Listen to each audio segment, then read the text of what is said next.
मित्रों, 15वीं-16वीं शताब्दी के संत शिरोमणि और यूँ कहिएगा कि संत परंपरा के अग्रदूत संत रैदास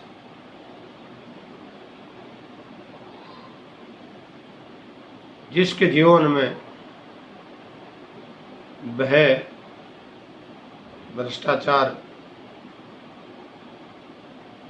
दूर दूर तक कहीं दिखाई नहीं देता था और उसके समसामयिक कबीरदास जी बार बार उन्होंने अपनी वाणी में संत रैदास को ऊंच कोटि के संत कहकर पुकारा है।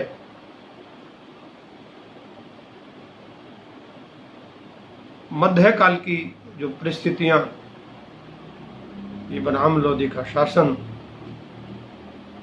और संत परंपरा के प्रवर्तक संत रैदास ने अपने आप को कैसे स्थापित किया और जिस जाति में उनका जन्म हुआ, बार बार उन्होंने अपनी जाति का वर्णन किया, क्योंकि भारत में जाति प्रधान देश है, धर्म प्रधान देश है। यहाँ विचारों की कोई प्रभुता नहीं है और उसके सिद्धांत की कोई प्रभुता नहीं है। साक्ष्य के आधार पर रैदास का जन्म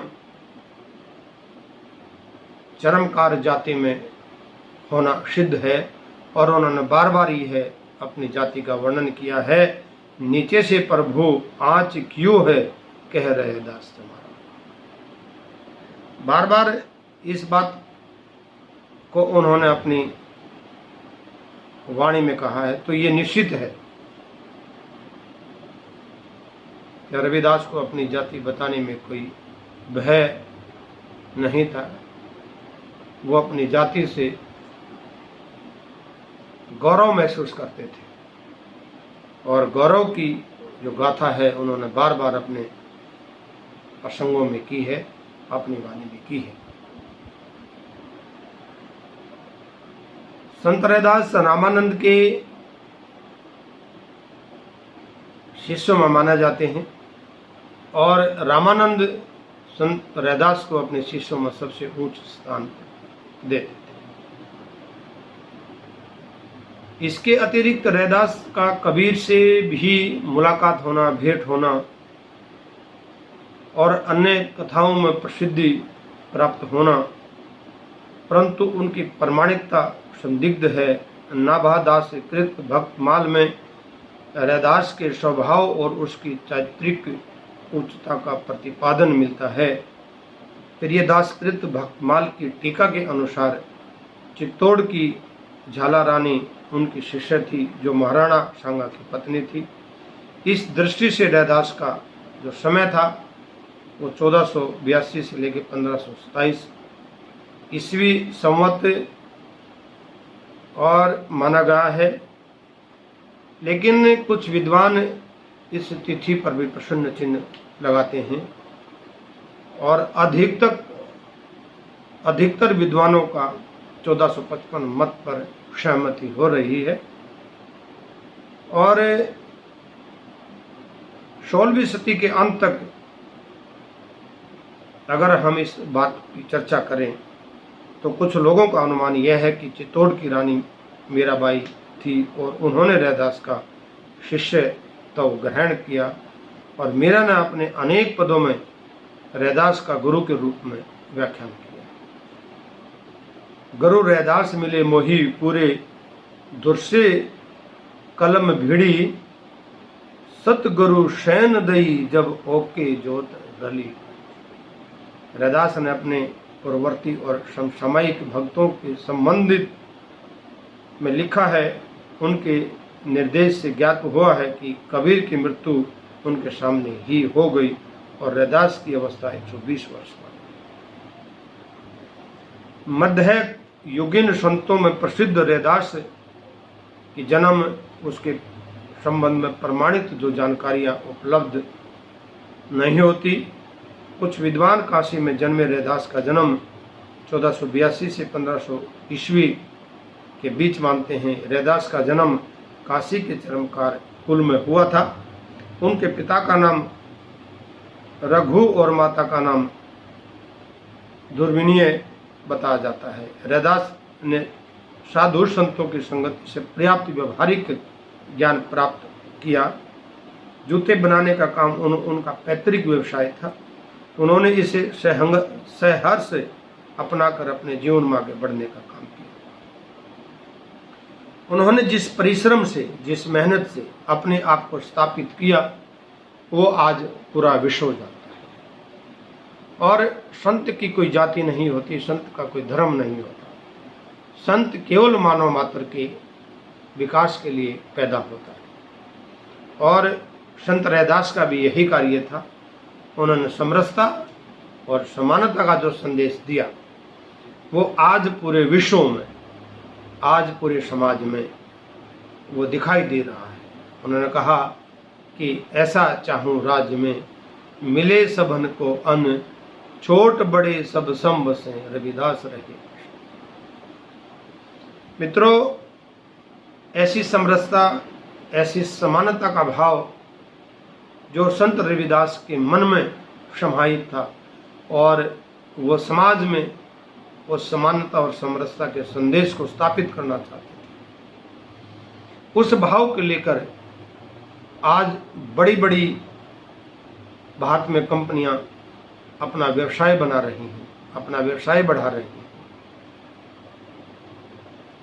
और उसी संदेश को लेकर आज भारत के अनेक ऐसे यशस्वी प्रधानमंत्री रहे हैं जिन्होंने ये ऐसा चाहूं राज्य में, मिले सबन को अन्न, छोट बड़े सब सम बसें, रविदास रहे। इस वाणी की प्रासंगिकता को अपने जीवन में धारण करके भारत को एक नई दिशा देने का काम किया, भारत को ऊंच कोटि का देश बनाने का काम किया। उनके व्यक्तिगत जीवन की अगर चर्चा करें तो रामानंद काशी के एक प्रतिष्ठित और सुप्रसिद्ध संत थे।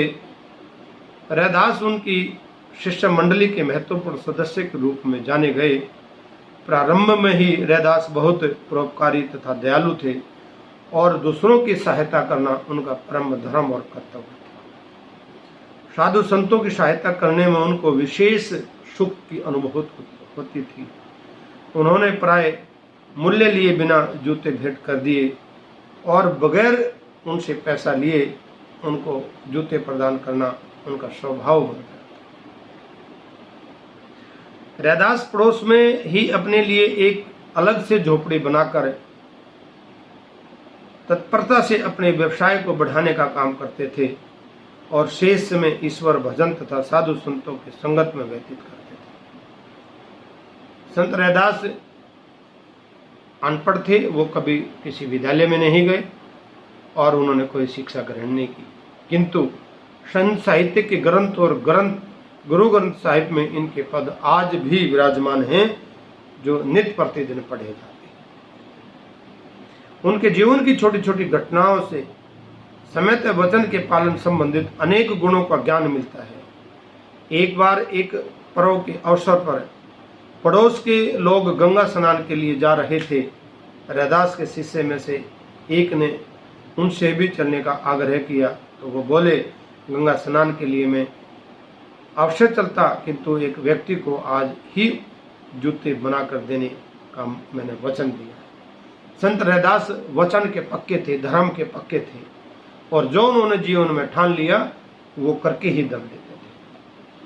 यदि आज मैं जूते नहीं दे सका तो वचन भंग होगा। मित्रों, अगर इंसान ने अपने जीवन में कर्म को, वचन को, कर्तव्य को पालन करते हुए धारण कर लिया, वह कभी भी जीवन में असफल नहीं होता। गंगा स्नान के लिए जाने पर मन यहाँ लगा रहेगा तो पुण्य कैसे प्राप्त होगा। संत रैदास ने कहा कि जिस कार्य में आप संलग्न हैं, जिस कार्य को आपने प्राथमिकता देनी है, उस कार्य को प्रथम में करिएगा, उसको प्राथमिकता दीजिएगा। अगर उस कार्य को प्राथमिकता नहीं देंगे और कहीं दूर चले जाएंगे तो आपका मन उसी कार्य में लगा रहेगा, ना वो पुण्य मिलेगा, ना वो कर्म और कर्तव्य पूर्ण होगा। मन जो काम करने के लिए अंतःकरण से तैयार हो वही काम करना उचित है। मन सही है तो इस कठौती से जल में ही गंगा का पुण्य प्राप्त हो सकता है। उन्होंने कहा मन चंगा तो कठौती में गंगा। कहा जाता है कि इस प्रकार के व्यवहार के बाद ही कहावत प्रचलित हो गई कि मन चंगा तो कठौती में गंगा। मित्रों, मन के हारे हार और मन के जीते जीत संत रैदास ने अपने मन में जो निष्ठा के भाव ग्रहण किए और समाज में उन भावों को प्रेषित करने का कार्य किया और कहा कि जीवन में ऐसे भाव आप रखें, ऐसी उदारता अपने मन में रखें, ऐसी दिव्य भाव अपने मन में रखें जो दूसरों के उद्धार करने में सहायक सिद्ध हो। संत रैदास ने ऊंच नीच की भावना तथा ईश्वर की भक्ति के नाम पर किए जाने वाले विवाद से सारहीन तथा निर्थक बताया है और सबको परस्पर मिलजुल कर प्रेम पूर्वक रहने का उपदेश दिया है। वे स्वयं मधुर तथा भक्ति भजनों की रचना करते थे। संत रैदास करते हैं कि अपने मुख से हमेशा मधुर वाणी करिए और किसी के प्रति जेलसी, किसी के प्रति भाव ऐसे रखिए कि आपके भाव में कोई खटास पैदा ना हो। उन्होंने भाव विभोर होकर सुनाते कहते, उनका विश्वास था कि राम कृष्ण करीम राघव आदि सब एक ही परमेश्वर के विविध नाम हैं। आज अनेक नामों से भगवान का जो भाव उत्पन्न हो रहा है, जो भाव मन में लिए हुए, वो संत रैदास ने किया। कहा कि राम हो, कृष्ण हो, करीम हो, राघव हो, इनके नाम अलग अलग हो सकते हैं लेकिन ये परमेश्वर विविध नाम हैं, लेकिन कार्य सबका एक है। आप अपने मन से, अपने हृदय से इनको निकाल सकते हैं। सूर्य की भांति जैसे उस सूर्य का प्रकाश अपने जीवन में और आपके आसपास के जीवन को और सुगंधित बना दे सकता है, वो तो रोशन कर देता है। संतों के विचार भी अपने जीवन में अगर धारण करें तो सूर्य की किरणों की भांति आपका जीवन भी रोशन हो सकता है। संत रैदास जी कहते हैं कि वेद पढ़े, कुरान पढ़े, कुरान आदि ग्रंथों में एक ही परमेश्वर का गुणगान है। आप कोई उपनिषद पढ़ें, आप कुरान पढ़ें, आप वेद पढ़ें, जो भी आप पढ़ें, सब में एक ही प्रभु का गुणगान है। कृष्ण करीम राम हरि राघव जब लग एक ने पेखा, वेद कतेब कुरान कुरानन सहज एक नहीं देखा। उनका विश्वास था कि ईश्वर की भक्ति के लिए सदाचार, परहित भावना और प्राण निष्ठा तथा सद्व्यवहार का पालन करना अत्यंत आवश्यक है। अभिमान त्याग कर दूसरों के साथ व्यवहार करने और विनम्रता और शिष्टा के गुणों का विकास करने पर उन्होंने बहुत बल दिया और अपने जीवन में उन्होंने धारण किया और मानव की मुक्ति का रास्ता भी उन्होंने यही समझाया। कह रैदास तेरी भक्ति दूरी है, भाग बड़े सो पावे, तजी अभिमान मिटी आपा पर पिपलक हवे चुनि खावे। उनके विचारों का आशय यही है कि ईश्वर की भक्ति बड़े भाग्य से प्राप्त होती है। ईश्वर की भक्ति वही करता है जिसके मन में उस ईश्वर के प्रति जिज्ञासा हो। अभिमान शून्य रहकर काम करने वाला व्यक्ति जीवन में सफल होता रहता है। जैसे कि विशालकाय हाथी शक्कर के कणों को चुनने में असमर्थ रहता है, जबकि लघु शरीर की पिपलिका इन कणों को सफलतापूर्वक चुन लेती है।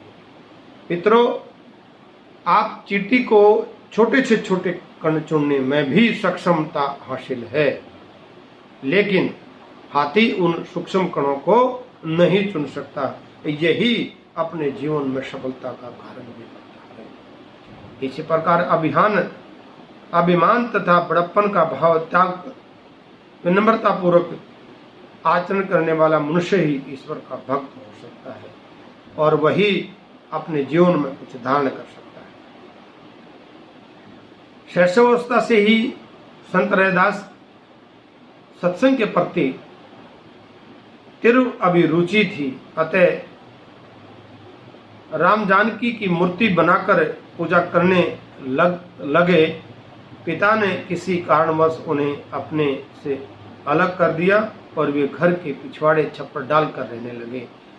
ये परम संतोषी और उदार व्यक्ति थे। वे अपने बनाए हुए जूते बहुधा साधु संतों में बांट दिया करते थे। इनकी विरक्त के संबंध में एक प्रसंग मिलता है कि एक बार किसी महात्मा ने उन्हें पारस पत्थर दिया, जिसका उपयोग भी उसने बता दिया। पहले तो संत रैदास ने उसे लेना ही अस्वीकार किया। मैं कहता हूं कि मन में जब लोभ नहीं है, मन में कोई लालच नहीं है, चाहे पारस हो और चाहे पारस से बड़ी कोई वस्तु हो, वो सभी अस्वीकार ही होती है। बार बार आग्रह करने पर उन्होंने ग्रहण किया और अपने छप्पर में खोक देने के लिए कहा। 13 दिन के बाद लौटकर उस साधु ने जब पारस पत्थर के बारे में पूछा तो संत रैदास का उत्तर था कि जहां रखा होगा वहीं से उठा लो, और सचमुच वह पारस पत्थर वहीं पड़ा था। मित्रों, अगर संत रैदास चाहते तो उस पारस से अमीर बन सकते थे, धनी बन सकते थे, बड़े बड़े महल बना सकते थे और बहुत सा धन भी एकत्रित कर सकते थे, लेकिन मन में ऐसे विचार नहीं थे, मन में ऐसे भाव नहीं थे, क्योंकि वो सत्यता के साथ जीना चाहते हैं। उनका विचार यही था कि अगर मैं अपनी परिश्रम से, अपनी मेहनत से जो पैसा कमाऊंगा, वही पैसा जीवन भर मेरे काम आएगा। और उसी सत्यता के साथ उन्होंने अपना जीवन निर्वाह किया और उसी तरंग के साथ, उसी मेहनत के साथ और उसी इच्छा शक्ति के साथ आगे बढ़ने का काम किया। संत रैदास ने सत्य को अनुपम और अनिवार्य कहा। उन्होंने कहा कि सर्वत्र एक रस है, जिस प्रकार जल में तरंगे, उसी प्रकार सारा विश्व उसमें लक्षित होता है। वही नित्य निराकार तथा सबके भीतर विद्यमान है। सत्य का अनुभव करने के लिए साधक को संसार के प्रति अनासक्त होना पड़ेगा। संत रैदास के अनुसार प्रेम मूलक भक्ति के लिए अहंकार की निवृत्ति आवश्यक है। भक्ति और अहंकार एक साथ संभव नहीं है। जब तक साधक अपने साध्य के चरणों से अपना सर्वस्व अर्पण नहीं करता, तब तक उसको लक्ष्य की प्राप्ति नहीं होती। और वही बार बार संत रैदास ने कहा है। उन्होंने कहा है कि जीवन में अगर आपने सत्य को जान लिया, साधना को जान लिया, धर्म को जान लिया, भक्ति को जान लिया, तो मानव धर्म के संस्थापक के रूप में भी आप स्थापित हो सकते हैं। और मैं तो यही कहूँगा कि अगर संत रैदास की वाणी को अपने जीवन में धारण करना है और संत रैदास को अपने जीवन में स्थापित करना है, तो यह एक बहुत बड़ा मानव मात्र के लिए संदेश है। और उसी संदेश के साथ आज मैं इस व्याख्यान से विदा लेता हूँ। कल फिर आपसे मुलाकात होगी और मेरा तो आग्रह है आपसे कि विश्व के विख्यात संतों में संत रैदास का नाम है। अगर आपने संत रैदास को पढ़ना है, उसको अपने जीवन में धारण करना है और अपने जीवन को अमूल्य बनाना है, सत्य के साथ जोड़ना है, साधना के साथ जोड़ना है, धर्म और भक्ति के साथ जोड़ना है, तो हमें नित्य प्रतिदिन उसके विचारों को अपनाना पड़ेगा, उसको अपने जीवन में धारण करना पड़ेगा। यही संत रैदास की सच्ची साधना है और यही सच्ची भक्ति है। जय हिंद, जय भारत। और आप KSG News 20 को जरूर लाइक करें, जरूर सब्सक्राइब करें, कमेंट से जरूर करें और नित्य प्रतिदिन डाले गए ऐसे व्याख्यानों को पढ़ें, सुनें और अपने जीवन में धारण करें। जय हिंद, जय भारत।